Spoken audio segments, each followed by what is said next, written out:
I've been told numerous times, I've been given numerous requests, and I've had people come to me frequently asking, Rob, when you're going to review the Sebastien Bourdais diecast. Well, for all those who asked, all I can say is, be careful what you wish for, because you kind of just might get it. Today we're going to review the Sebastien Bourdais number 18 Sealmaster car for Dale Coyne, Jimmy Vasser, Sullivan Racing. And this is probably the top, if not a podium level ranking of the top diecast to get in 2019. This is one of the hottest cars on the market today. So much that I hope that for all those that are going to races at the end of the year, like Portland Laguna Seca, that they still have a couple of these left, because they are going fast. This car, the Connor Daly car, the Marco Andretti US Concrete 500 car, all three of those are flying off the shelves faster than they could put them up. Figure of speech, not literally, of course. But, you know, I truly think that it's about time we got another Sebastien Bourdais car. I love this 2017 car. We should have gotten this car last year. Quite frankly, this is kind of his car from last year, because the car from this year has a black number on the nose and there's no LED scoring monitor. So it kind of looks like last year's car. We're kind of getting a consolation prize for this stuff. But regardless, we have the car in front of us. I personally believe that this is one of my favorites of the year, hands down, and unbiasedly hands down. It's beautiful. Everything about this car is so sexy. Like, it's a sex machine. Love it. Bourdais' car is incredible, and he's one of the most underrated drivers in the business. If you would ask me who is the most underrated driver in the world of racing today, I would tell you Sebastien Bourdais. The guy is a four-time Champ Car champion, multiple-time Champ Car IndyCar winner, and he's raced all around the world, Formula 1, WEC, IMSA, IndyCar. This guy knows his stuff. He's a setup guy. He's a guy who can articulate a good setup and crap equipment, which is, in my opinion, Dale Coyne Racing kind of his crap equipment.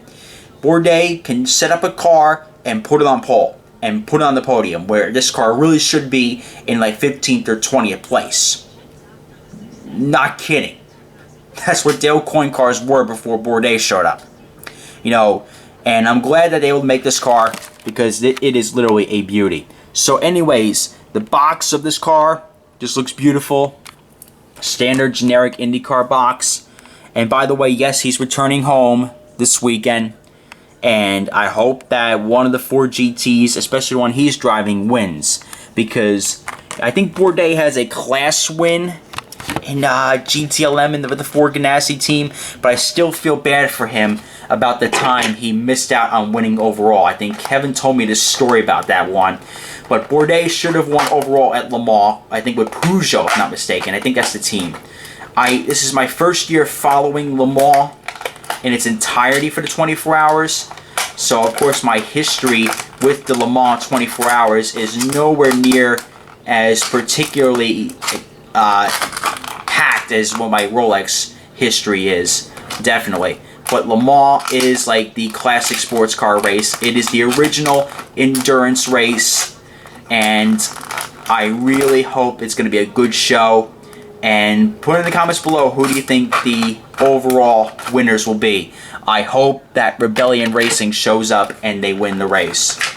That would be real nice if Rebellion Racing came up and defeated the Toyotas. But we can only hope for so much.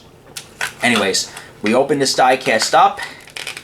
And here is the driver's card with it. Come on, Rob. Get it out. Yeah, Jesus. Thank you. Here's the driver's card that comes with it. And put the back of it as well. There she is. Right there. Anyways, time to review the sucker. This is probably my personal favorite IndyCar diecast of the year. And that's saying something. This is beautiful. This really should have made a diecast last year. Valvoline, Dallara. It's the Indie Donor, not Indie Donor, some Indiana company. Oh God, I can't read that. And I should know what that is. I saw on a couple cars too. IndyCar, Honda, Molex, some other sponsor. Hype. Oh, I'm hyped for this car. Dale Corn Racing, Sealmaster, Valpak, and of course that face is signature for the Jimmy Vasser team. That's really cool. I love that so much. In fact, I got, when I saw, I forget whose car it was, one of the Cody Ware cars, they had a face on the front of the car, and I said, that just gives me Sebastien Bourdais vibes right there. Sealmaster, American Racing, 18, IndyCar, Geico, Firestone, Sealmaster, Sport Clips Haircuts, Speedway, 18, Sealmaster, Honda. There's the back of the car, and the side the same as the left. So overall, let me just tell you something. If you're watching this video and you're contemplating on purchasing this car, you better as well do it, because this thing's gonna sell like hotcakes, and this car is definitely not gonna be easy to find once the market does dry up. I'll tell you that. So, anyways, let's go over to livery here. Livery has a caution stripe, like, you know, like we see the construction zones or the curbings, you see the yellow and black stripes. That's what's on the front of the car. That's what's on the wing here. But the rest of the wing is all colored black. The tub has that signature mean-looking, he almost looks like a shark figurine. So he looks like it's a mean old face on there. I love that. And of course, you know, the tub is half colored black and half colored yellow. And the side pods are colored black with the caution stripes again. I'm going to call them little caution stripes. That's what it reminds me of. Reminds me of when you're crossing a street, you see little curbings color that. Or when you see like a caution symbol like at a crime scene. That's what it reminds me of. You know, and of course that's on the top of the side pods, almost right by the driver's cockpit. That shows you more caution stripes. And the driver's headrest is all colored yellow. The roll hoop is colored black with the TV pod being black. The caution stripes are rolling down the engine cover. And the engine cover is mainly colored yellow. And the wing is all colored black. There's the back of the car. And the side the same as the left. Okay, so normally I give ratings. And, oh, see there's a paint chip here? Yep, I think so. I think there's a paint chip right by where that mean figure is. Oh, green light. Give the guy some slack. This is a very nice looking diecast, let me tell you that. I have no words to say how much I love it. The camera's not doing its justice.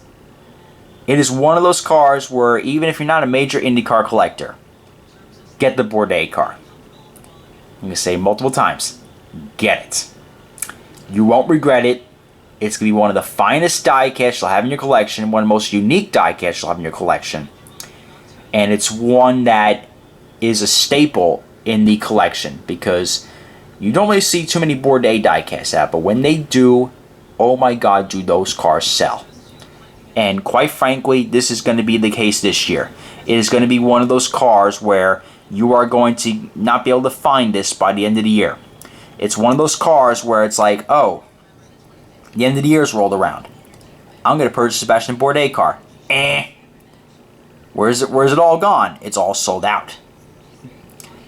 And this is just beautiful. I friggin' love this car. Let's get a nice shot of the front there. Whew. Absolute sex machine, brother. God almighty. Beautiful. Stunning model by Greenlight. They really did an outstanding job on it. Minus the couple paint chips we have. But it's all good with me. As long as the one I have in my box doesn't have paint chips, we're all good on that one. But I managed to pick this up from Plan B Sales. And let me tell you something. IndyCar Diecast have a very hidden but very strong market.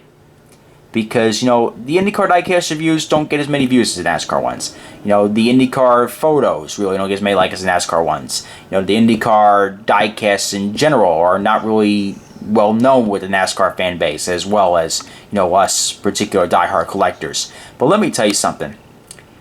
They could make 1,500 of Zach Veach's Gamebridge car. The 118 I'm talking about now, which the 118 never got made, but this is a particular example. They can make 1,500 Zach Veach Gamebridge cars.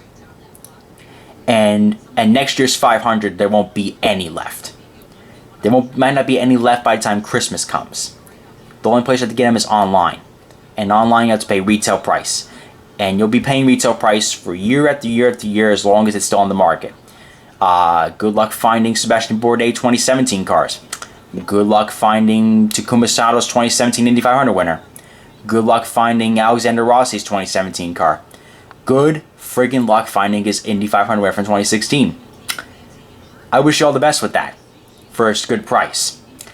And my example again, they could also make 1,000, I'm going to name an obscure driver. Let's say it's Matt Lice cars. Matthias Liced.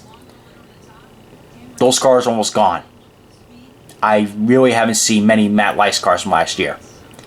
The Indy cars sell very quietly.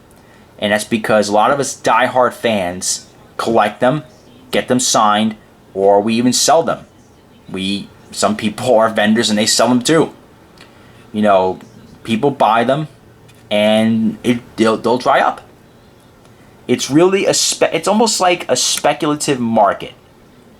Like, yeah, it looks good on a review, it looks good on a picture, but when you see it in person, it's like, I can resist. I can go to a NASCAR merchandise hauler and be like, I'll get that online, I'll get that online. But if I see one of these in person, I just gotta go, yoink, right off the shelf. It's a speculative market. People love to purchase these.